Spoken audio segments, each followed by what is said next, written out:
A platicar ahora y agradezco al señor Adrián Levarón, activista contra la violencia en Chihuahua y con enorme historial en este estado de la República del Norte de la República Mexicana, su disposición para con este espacio. Don Adrián, lo saludo con gusto, con gratitud y bueno, con enorme preocupación, y usted dirá, ojalá fuera también ocupación por parte de las autoridades locales y federales para terminar con este infierno que se vive en muchas partes del país. Don Adrián Levarón, muchas gracias y muy buen día. Buenos días, me hace llorar tu cuento. Digo amén a todo lo que dijiste. Es trascendental en mi vida escuchar esto. Estoy queriendo irme a la sierra, estar con mis hermanos tarahumaras. La bisabuela de mi madre era 100% tarahumara. Yo crecí en la sierra. Para mí, hace un mes andaba ahí en Cril, en Batopilas, en todos estos lugares. Yo los frecuento mucho y tengo muchos años viendo este problema, y me acongoja y me hace sentir la admiración y mucho respeto por estos dos sacerdotes del orden jesuita. Ellos, siempre he admirado mucho a los sacerdotes. Yo en el área de Batopilas conocí a algunos y me ha gustado entrar a sus misas, aunque yo no sé tal vez de esa fe, pero respeto muchísimo, porque en mi fe también yo soy sacerdote. A veces pienso, pues, ¿qué Dios sigo o qué? Cuando sucede esta situación. Me pesa mucho, y yo recuerdo a mi hija levantar sus cenizas, sus pedacitos, y saber que no pude tenerle misa de cuerpo presente. Se me hace el barbarismo es un extremo de maldad el que existe en que no nos dejen a los cuerpos para poderles darle sana sepultura y santa sepultura con cuerpo presente. Es algo que me acongoja, que me muete. Pero a mí, una de las cosas que te quiero decir, que yo hace muchos años he visto en esos municipios, a nivel municipal, especialmente el mío, aquí Galeana, yo veo un problema muy serio en nuestro sistema. Cómo le dan cómo obtiene a través de la Constitución y nuestras leyes y nuestros modos el alcalde esa fuerza, ese nivel de autonomía y de hacer lo que él quiera. Y luego él puede poner un director de seguridad pública de esa región, y luego el Estado puede mandar a un fiscal.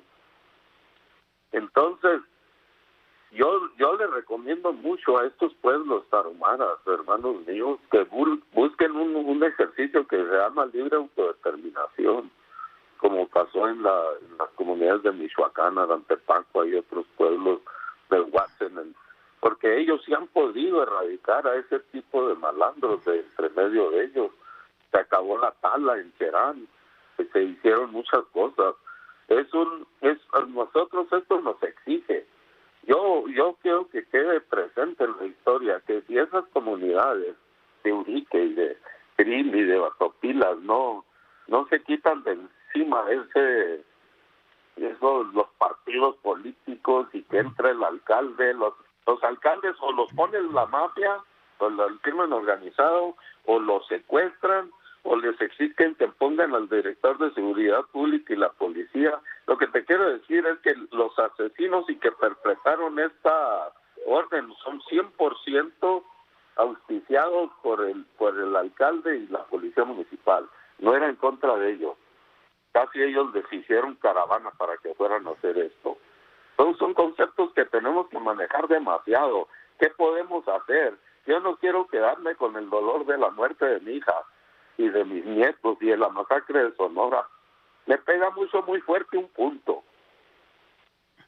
Don Adrián Levarón, le pido 3 minutos, tengo que marcar una pausa. Estoy platicando contra Adrián Levarón. platicar y muy agradecido con don Adrián Levarón.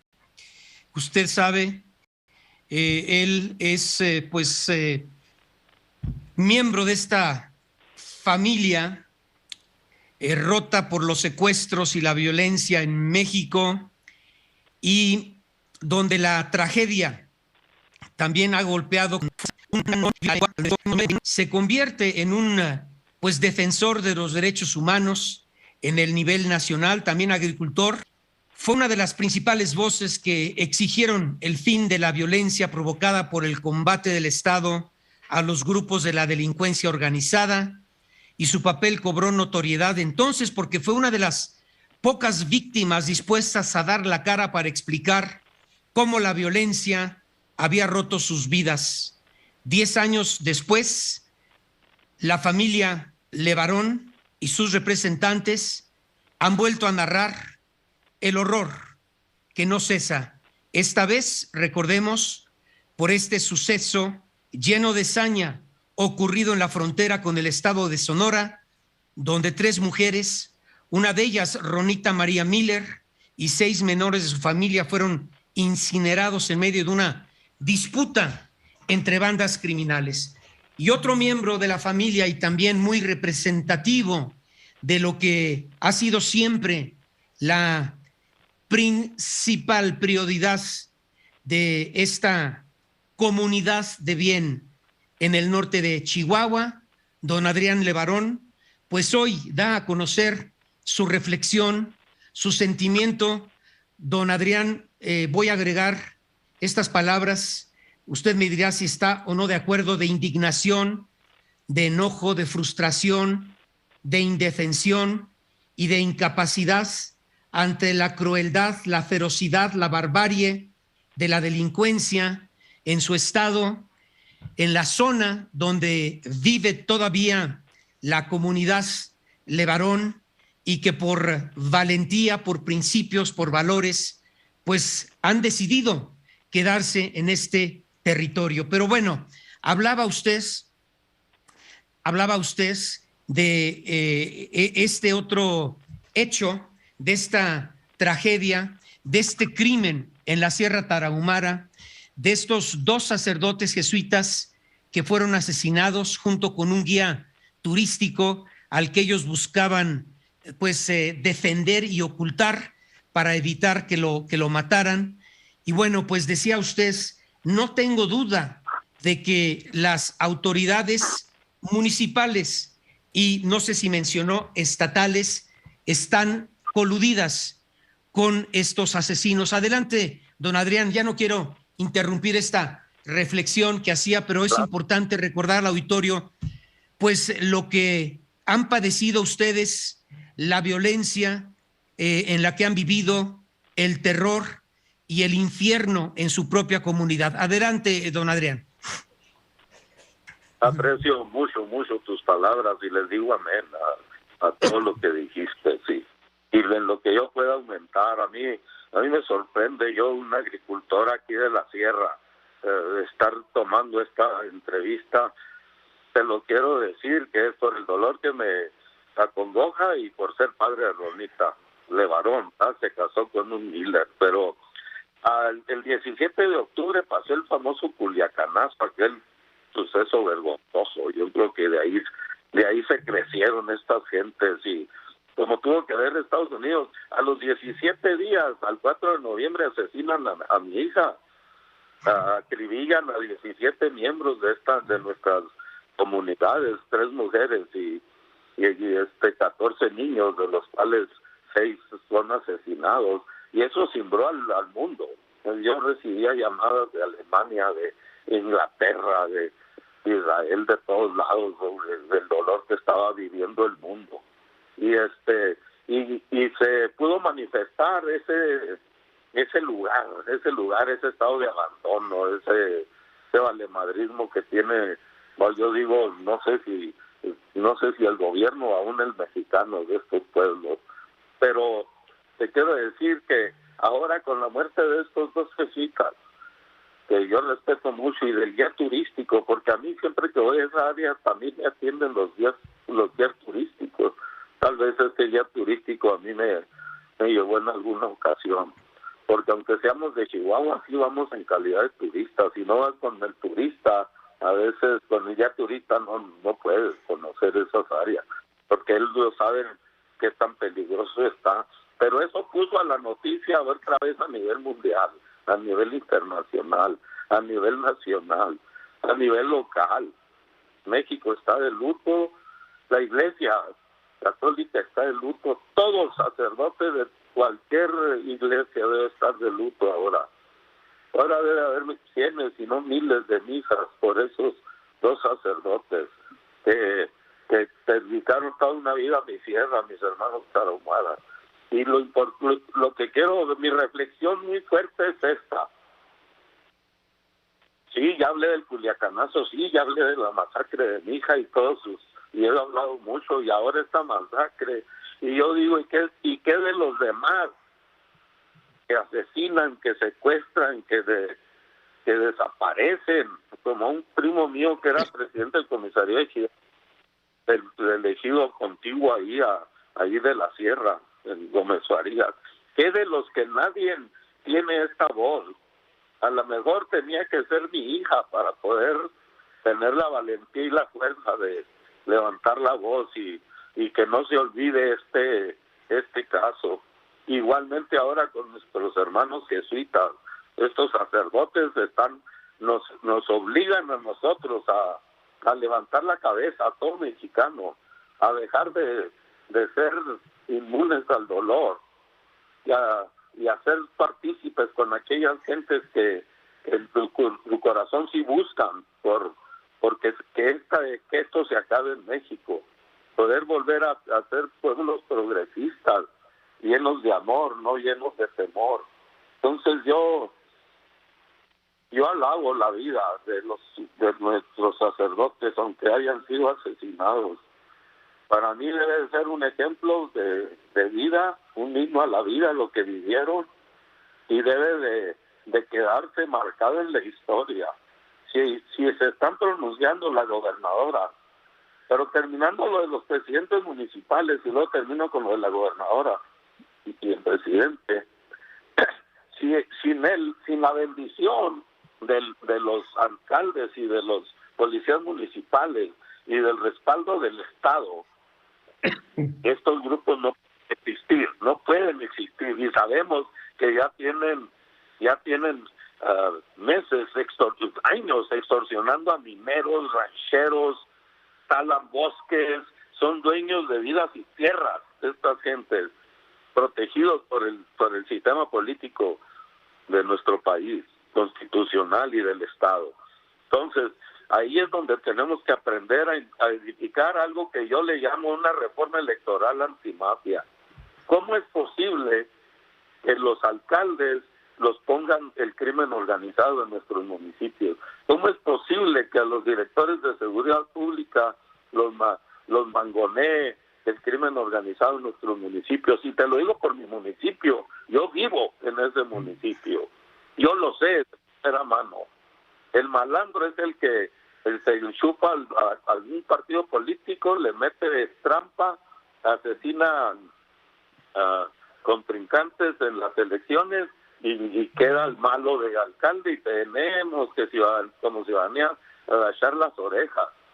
Necesitamos los mexicanos salir a la calle y poner un hasta aquí, a que no puede estar el crimen organizado en nuestros municipios, desde las policías y las alcaldías, y tampoco puede estar el crimen organizado tan coluido con las fiscalías, porque es un desmadre. Este magnicidio que acaba de suceder tiene que atraerlo la Federación. Yo hago responsable a la gobernadora del estado de Chihuahua y al presidente López Obrador, porque en el reloj de ellos pasó este magnicidio.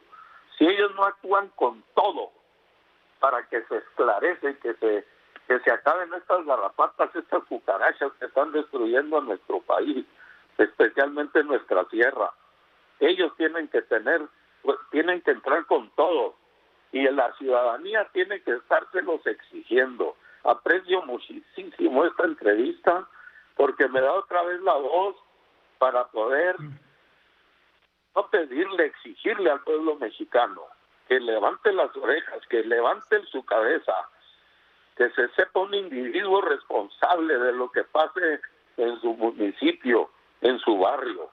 No le puedes dejar este problema a un sistema que ya se comprobó, y esta es una muestra increíble que no es incompetente y corruptible. Necesitamos recuperar nuestro México desde nuestros municipios. Es con un gran dolor que yo sufro ahorita el que se hayan llevado a los sacerdotes y que no sepamos, no les vayamos a dar una santa sepultura. Y yo quiero que todo México esté de luto, deberíamos nadie ir a trabajar. Yo quisiera decirle a todos los 35 millones de mexicanos que hay en Estados Unidos que dejen de mandar remesas. Yo prefiero morirme de hambre en México que seguir sufriendo esto. Necesitamos empezar desde abajo. Y a mí, yo creo que sí puede el Estado, porque a mí me intervinieron mi teléfono y ya me quitaron muchos de los testimonios que yo tenía para poder seguir mi caso de Ronita. A mí se me hace que hay demasiada fuerza en la fiscalía. Regresamos a platicar con don Adrián Levarón. Usted sabe, lo conoce, a su familia. Tristemente recordamos que toda ella ha padecido la violencia, han vivido han vivido el terror y el infierno en su propia comunidad,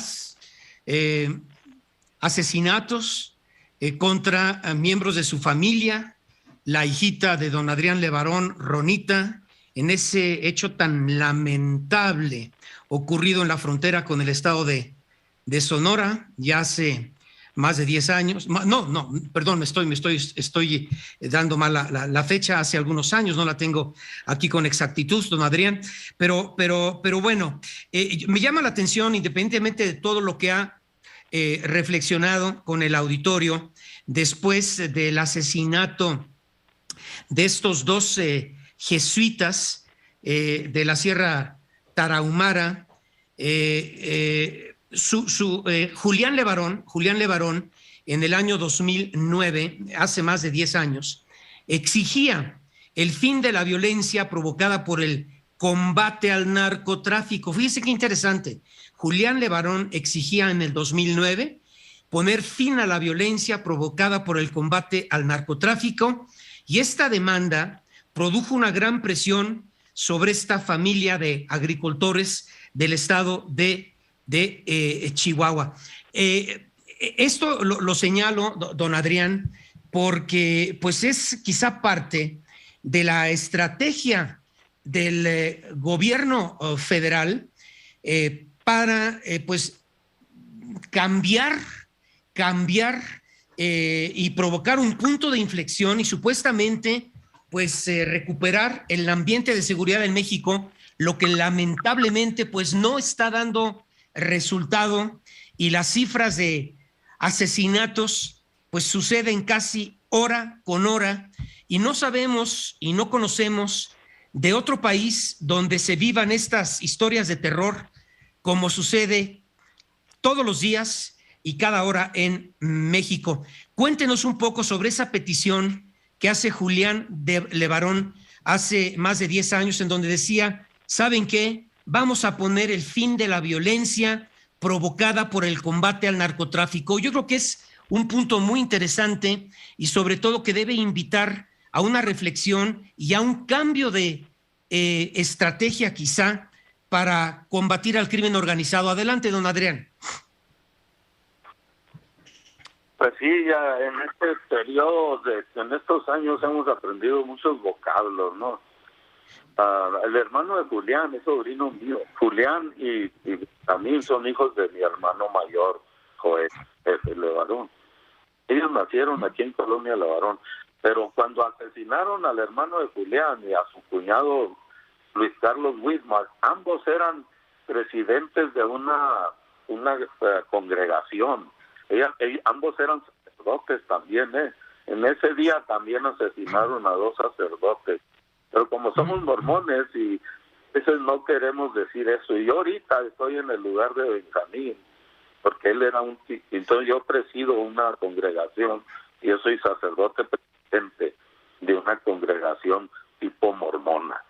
Entonces, por eso me pega tanto, porque nosotros también tratamos de ser gente íntegra, gente que alza la voz, que lucha como los jesuitas por la justicia. Desde el púlpito hablamos así. Entonces, el Benjamín en aquel tiempo sufrió amenazas, vivía amenazas y lo asesinan porque hizo un movimiento muy fuerte que era antisecuestro. En aquel tiempo, si te recuerdo, te secuestraron hasta los perros y luego te querían cobrar recompensa. Estaba espantoso, era la moda. Entonces, después, en el movimiento que hizo Julián, especialmente con Javier Sicilia, por justicia y dignidad, se habló mucho de anti narcotráfico, la guerra que traía el presidente de la Felipe Calderón y todo eso. A mí no me gustó que le declarara la guerra al narcotráfico, porque a los narcotraficantes no los puedes elevar a la dignidad de ser soldados, y cuando les declaras la guerra caes en esa trampa. Entonces, lo que yo te quiero decir es que en los últimos años siempre se han inventado, como la palabra crimen organizado, para mí, yo la empecé a aprender después de la masacre de mi hija. Y luego cárteles. La palabra cártel esa es nueva para mí. La palabra sicario yo la aprendí después del asesinato del hermano de Julián. Son vocablos. Entonces lo que te quiero decir es este cambio cultural aterriza en esto. Yo no creo que el contexto sea narcotráfico. Ahora existe una hambre por el poder. No quieren dinero. Ellos quieren ser los mandamases de vidas y tierras y propiedades. Entonces, por eso es que se hacen de las alcaldías y por eso se hacen de las direcciones públicas. Y existe un problema muy serio que te quiero platicar. Yo he visto a López Obrador 4 o 5 veces en mi vida, personalmente. Al año de la masacre de mi hija, al mes de la masacre, ni siquiera se había cumplido el mes y ya estaba sentado con él y mi congregación. Y yo le pedí a él que nos ayudara con estos conceptos de cómo lograr un municipio en paz. Entonces, en esta lucha, yo me he fijado que los problemas principales son cómo han logrado. Lo que te quiero decir es esto: el municipio de Bavispe y esa tierra de Sonora, incluyendo allá todo, y todas las regiones están llenas de minas.